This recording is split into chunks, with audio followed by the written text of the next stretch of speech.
Hello mga kaibigan, maligayang pagdating sa aking channel.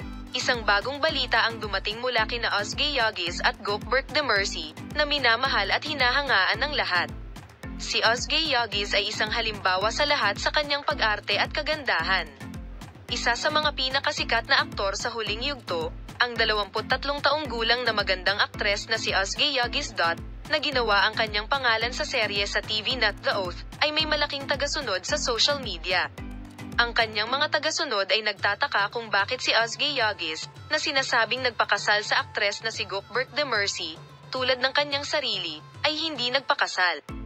Ang mag-asawang aktres na sina Ozgie Yagis at Gokbert Demercy, na nagsimula sa serye ng Panata, ay bumalik sa isang relasyon na nagpapatuloy ng maraming taon.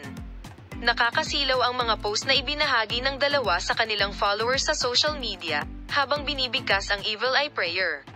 Nagulat si Ozgie Yagis sa sagot na ibinigay niya sa tanong kung paano ang takbo ng paghahanda sa kasal.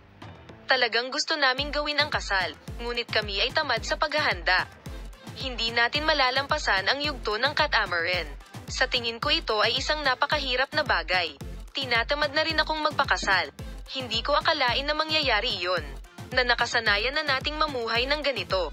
Ang pahayag ni Ozgie Yagis tungkol sa kasal ay nagpatawa sa kanyang mga tagasunod. Kung matatandaan mo, nagpa siya ang mag-asawa na maghiwalay dahil nagsumikap sila noong mga nakaraang taon. At hindi sila nakatiis. Ngayon naghiwalay ang mga paghihiwalay at agad silang nagkasundo. Hindi na nila may sagawa ang kanilang paghahanda sa kasal dahil sa kanilang kondisyon sa pagtatrabaho. Sana makuha namin ang masayang balita ng aming mag-asawa sa lalong madaling panahon. Sana makita-kita sa mga bagong video. Bye!